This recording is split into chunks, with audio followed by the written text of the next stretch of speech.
నా పేరు వెంకటేశు, భద్రంపల్లె, బుక్కరా సముద్రం మండలం, అనంతపురం జిల్లా. నేను ఈ డ్రాగన్ సాగు చేయబట్టి 3 ఏళ్ళు అవుతుంది. ఇప్పుడు 3వ సంవత్సరము. స్టార్టింగ్ స్టిమ్ పెట్టినాక ఆ సంవత్సరం నాకు అరకొరగా కొద్దిగా దిగుబడి వచ్చింది. మళ్ళీ తర్వాత 2వ సంవత్సరం 8 టన్నులు వచ్చింది. మళ్ళీ ఇప్పుడు 3వ సంవత్సరం కాబట్టి 3వ సంవత్సరం ఇప్పుడు దగ్గర 15 టన్నులు వచ్చింది. ఇప్పటికేమో ఇంకా నెల టైం ఉంది కాబట్టి వచ్చే అవకాశాలు ఉన్నాయి. కాబట్టి మిత్రులారా, రైతు సోదరులారా, ఇది జైన్ వెరైటీ వచ్చి జైన్ వెరైటీ. కాయ కూడా నీకు స్వీట్ ఉంటుంది, సైజులు వస్తాయి, బాగుంటుంది. అంటే మిగతా కంపెనీలు కూడా ఉన్నాయి, కాకపోతే దాంతో పోల్చుకుంటే ఒక 30% ఇదే మేలు. ఎట్లాంటివో నేను స్వయంగా దీంట్లో కాబట్టి ఫీల్డ్లో కాబట్టి నాకు తెలుసు కాబట్టి నా ఆ అనుభవంతో చెప్తుందా. ఇది పిచికారి విషయానికి వస్తే పిచికారి పెద్దగా అవసరం లేదు. కాబట్టి ఇది కూడా మనకి పశువుల ఎరువు, కోడి పెంటే, మనకి ఒకవేళ ఏదైనా ఫంగస్ వస్తే, మచ్చలు వస్తే అది సాపు, టాటా బ్లైట్రెక్స్ సాపు, మళ్ళీ చీమలు వస్తే కానీ యాప నూనె, మళ్ళీ అట్లా క్లోరిపైపాస్ అట్లా మనం కొట్టుకుంటే సరిపోతుంది. ఒక తూరే పెట్టుబడి పెట్టాల్సింది, మళ్ళీ మనము 14 పెట్టాల్సిన అవసరం లేదు. ఒక తూరు పెడితే మనకి 20 ఏళ్ళ దాకా ఈ క్రాప్ వస్తుందని ఒకవేళ బహుశా పెట్టిన వాళ్ళు కూడా చెప్పినారు. ఇప్పుడు మనం 3 ఏళ్ళు అయింది కాబట్టి ఇప్పుడు చాలా ఇంతకుముందు 8 ఏళ్ళ కింద 9 ఏళ్ళ కింద పెట్టిన వాళ్ళు కూడా చెప్తున్నారు.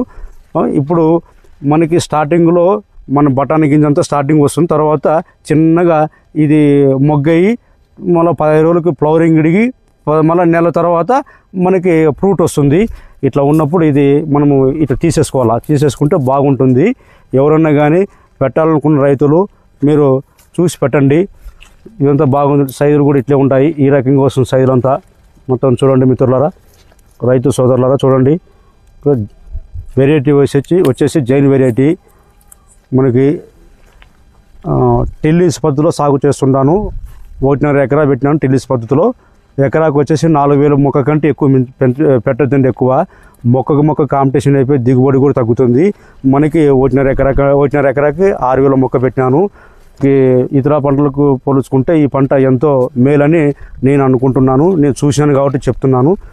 నేను రేపు హార్వెస్ట్ చేస్తూ ఉంటాను. ఇప్పుడు 24వ తారీఖు 9వ నెల 2025 సంవత్సరము. ఇప్పటికి 8వ కటింగ్ ఇది. అంటే కటింగ్కి హాఫ్ టన్ను, 2 టన్నులు అట్లా అయితే ఉన్నాయి. కేజీకి వచ్చేసి 2-3 కంటే ఎక్కువ రావు. సైజులు కూడా ఎంతో అద్భుతంగా ఉన్నాయి. కాయ స్వీట్ వస్తుంది. మనకి నిలువ గుణం కూడా కరెక్ట్ మనకి వారం ఉంటుంది. ఫ్రిడ్జ్లో అయితే 2 వారాలు ఉంటుంది. ఎవరన్నా పెట్టాలనుకున్న వాళ్ళు జైన్ వెరైటీ పెట్టండి, అద్భుతంగా వస్తుంది. కాపుంతా ఇక్కడంతా చూడండి, 20 లక్షల దాకా పెట్టిన పెట్టుబడి. మొత్తం అంతా ఇది టిల్లీస్ పద్ధతిలో సాగు చేస్తున్నాం కాబట్టి ఈ ఫోన్లకి, మళ్ళీ మధ్యలో వైర్లకి, మళ్ళీ ఈ మొక్కకి చుట్టూ జాలరీ వేపించడానికి ఇవన్నీ సీసీ కెమెరా కూడా పెట్టినాను. మొత్తం అన్ని దానిలో కలిపి 20 లక్షలు పెట్టినాను. నాకు పోయిన తూరు ఒక 7 లక్షలు వచ్చింది. ఈ తూరు వచ్చేసి ఒక 8 లక్షలు వచ్చింది. ఇంకా ఈ 1.5 నెలల టైంలో కూడా మనకి ఒక దగ్గర 6 నుంచి 7 టన్నుల దాకా వస్తుంది. ఇప్పుడు రేపు కటింగ్ 3 టన్నులు అవుతుంది ఇది. మళ్ళీ తర్వాత ఇది వచ్చేసి ఒక 2 టన్నులు కావచ్చు. మళ్ళీ ఇవి ఉన్నాయి. ఇది కూడా ఒక 1 టన్ను 2 టన్నులు కావచ్చు.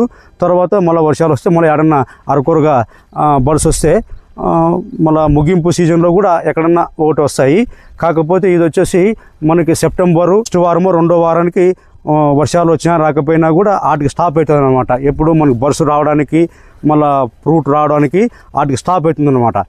తర్వాత మళ్ళీ నెక్స్ట్ సీజన్లో మనకి మళ్ళీ తొలి చినుకులు అంటే ముంగారు చినుకులు వచ్చినప్పుడు అప్పుడు మనకి మళ్ళీ స్టార్ట్ అవుతుంది.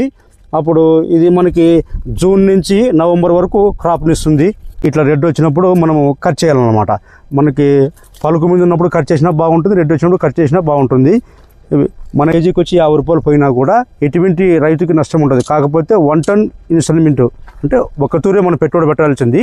తర్వాత మనము ఇంకా సంవత్సరం నీకు పెద్దగా అవసరం లేదు. మన కోడి పెంట, పశువుల ఎరువు అవే వేసుకోవాల్సిన అవసరం ఉంది. పిచికారు కూడా పెద్దగా